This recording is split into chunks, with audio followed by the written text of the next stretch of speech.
असम के बाद अब उत्तर प्रदेश तैयारी कर रहा है जनसंख्या नियंत्रण नीति को लाने की और हाल ही में इसके लिए प्रारूप भी प्रस्तुत किया जा चुका है।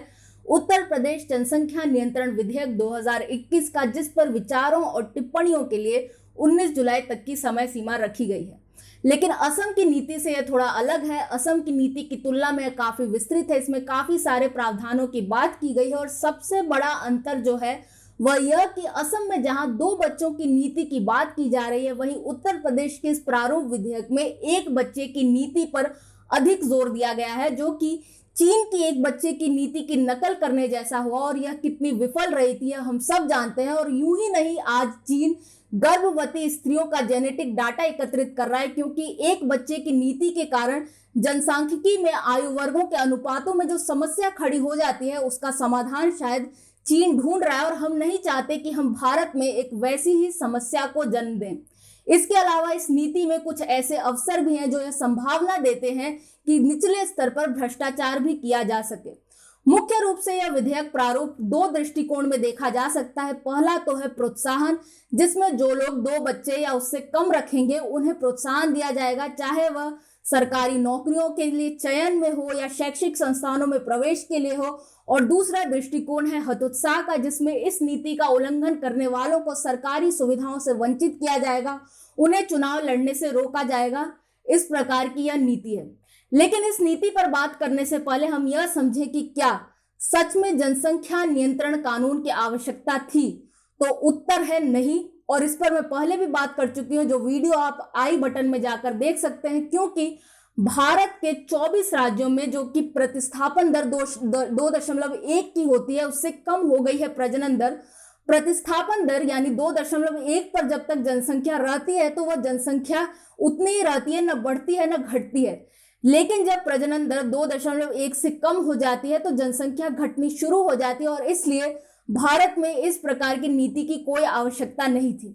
लेकिन आज के वीडियो में हम बात करेंगे उत्तर प्रदेश की। तो उत्तर प्रदेश में जो आखिरी परिवार सर्वेक्षण हुआ था, उसके अनुसार प्रजनन दर 2.7 की थी। हालांकि पिछले 15 वर्षों में यह गिरी है, 4 से 2.7 पर आ गई है। और इस ट्रेंड को देखते हुए हम अपेक्षा कर सकते हैं कि उत्तर प्रदेश भी शीघ्र ही 2.1 जो कि प्रतिस्थापन दर होती है, उतनी प्रजनन दर प्राप्त कर लेगा। और फिर इसे किसी सरकारी हस्तक्षेप की आवश्यकता नहीं है, उसके बावजूद भी यह नियम लाना गलत होगा। वहीं दूसरे लोग जो इस चीज का सपोर्ट करते हैं, समर्थन करते हैं कि जनसंख्या नियंत्रण कानून होना चाहिए, उनकी चिंता का विषय 2 वर्ग होते हैं। पहला वर्ग तो जिसमें शिक्षा का अभाव है, पिछड़े और गरीब वर्ग, क्योंकि वहां पर प्रजनन दर अधिक होती है। लेकिन यह एक सेक्युलर समस्या और इसका समाधान भी सेक्युलर माध्यमों से किया जा सकता है, जैसे वहां पर शिक्षा का स्तर बढ़ाया जाए, जागरूकता अभियान चलाया जाए, उन्हें लक्ष्य करके कुछ योजनाएं चलाई जाएं, उससे गरीबों और निर्धनों में अधिक प्रजनन दर की समस्या का समाधान हो सकता है। और दूसरी चिंता का विषय होता है मुस्लिम महिलाओं यानी मुस्लिम समुदाय में अधिक प्रजनन दर, और इसके लिए किसी सेक्युलर समाधान से कोई निष्कर्ष नहीं निकल सकता, यह हम सब जानते हैं। और उत्तर प्रदेश का विधेयक भी इस चीज का समाधान देने के लिए तैयार नहीं है, क्योंकि यदि कोई समुदाय इस चीज के लिए मजहबी रूप से प्रेरित है कि उसे जनसंख्या बढ़ाकर जनसांख्यिकी में अपना वर्चस्व स्थापित करना है, तो वह क्यों किसी सरकारी लाभ या सुविधा के लिए अपनी इस प्रेरणा से हतोत्साहित होगा।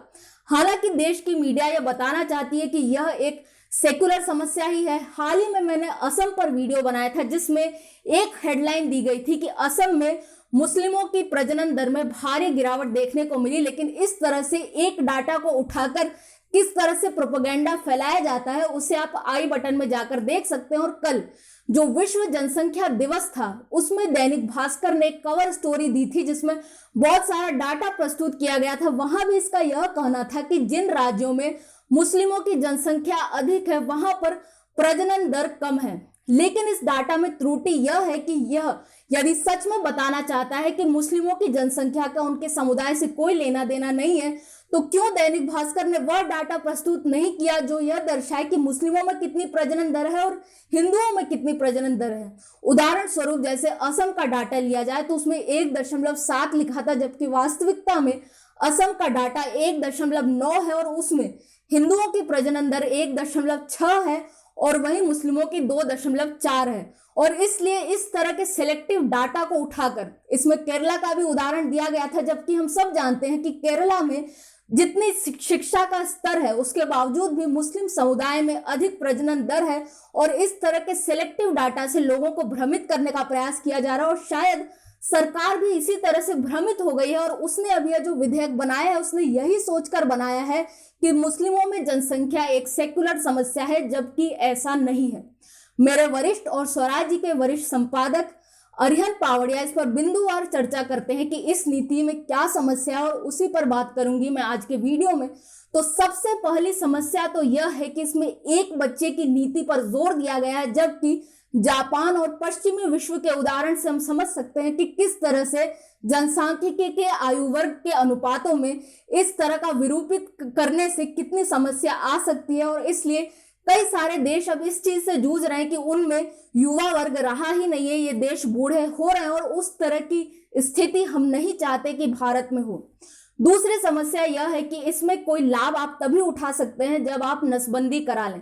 अब प्रश्न यह है कि नसबंदी जैसी प्रक्रिया को प्रोत्साहित ही क्यों किया जाए जब इसकी आवश्यकता ही नहीं है। तीसरी समस्या इसमें यह है कि यह लक्ष्य करती है निर्धनों और गरीबों को, और यदि कोई व्यक्ति कोई परिवार एक बच्चा करने के बाद नसबंदी करवा लेता है तो उसे 80,000 से 1 लाख रुपए तक की इनामी राशि दी जाएगी, जबकि वास्तविकता यह है कि उत्तर प्रदेश में यदि आज मुस्लिम समुदाय और हिंदू समुदाय में अधिक प्रजनन दर में अंतर नहीं है तो वह इसी कारण है क्योंकि गरीबों में अधिक प्रजनन दर होती है और इस तरह से उसे संतुलित कर दिया जाता है मुस्लिम समुदाय से। लेकिन जब इस तरह की योजना होगी तो गरीबों में प्रजनन दर काफी गिरेगी, लेकिन वहीं मुस्लिम समुदाय की प्रजनन दर उतनी ही रहेगी, उस पर कोई प्रभाव नहीं पड़ेगा और जो हिंदू और मुस्लिम समुदाय में प्रजनन दर का अंतर है वह और बढ़ जाएगा। चौथी समस्या यह है कि यह कुछ असंवैधानिक भी है, क्योंकि एम्स और IIM जैसे संस्थानों में प्रवेश की बात की गई है यदि एक बच्चे की नीति अपनाई जाए तो। लेकिन प्रश्न यह है कि जब ये सारे संस्थान केंद्रीय स्तर के होते हैं तो कोई राज्य सरकार जैसे उत्तर प्रदेश की राज्य सरकार कैसे इनके प्रवेश में हस्तक्षेप कर सकती है। यह नीति लागू ही नहीं हो पाएगी क्योंकि यह असंवैधानिक है। पांचवी समस्या यह है कि इसके कुछ नियम थोड़े अजीब भी हैं, जैसे यदि कोई दंपत्ति है और उसके दोनों बच्चों का निधन हो जाता है, मृत्यु हो जाती है, तो वह यदि 2 और बच्चे कर ले तो वह 2 बच्चों की नीति का उल्लंघन माना जाएगा और वह 1 बच्चा ही कर सकता है। और ऐसे ही यदि कोई दंपत्ति है उसके 1 बच्चे की मृत्यु हो जाती है तो वह भी 1 बच्चा ही और कर सकता है। इसके अलावा और भी समस्या है इसमें। छठी समस्या यह है कि यदि कोई दंपत्ति गोद लेना चाहता है तो उसमें भी बच्चों की संख्या को सीमित किया गया है और इसमें भी यदि आप 2 से अधिक बच्चे गोद लेते हैं तो यह उल्लंघन होगा 2 बच्चों की नीति का, जो कि काफी अजीब है क्योंकि कहीं भी इस तरह का प्रावधान नहीं होता जो गोद लेने वालों की संख्या को भी सीमित करे। इस तरह से उत्तर प्रदेश के इस प्रारूप में इतनी सारी गलतियां हैं कि इसमें संशोधन भी नहीं किया जा सकता और आवश्यकता है कि योगी सरकार पूर्ण रूप से इस प्रारूप को नकार दे और एक नई समिति का गठन करे यदि प्रदेश को सच में कुछ अच्छी योजना को लागू करना है तो। मैं हूं निष्ठा अनुश्री, देखते रहे स्वराज्य।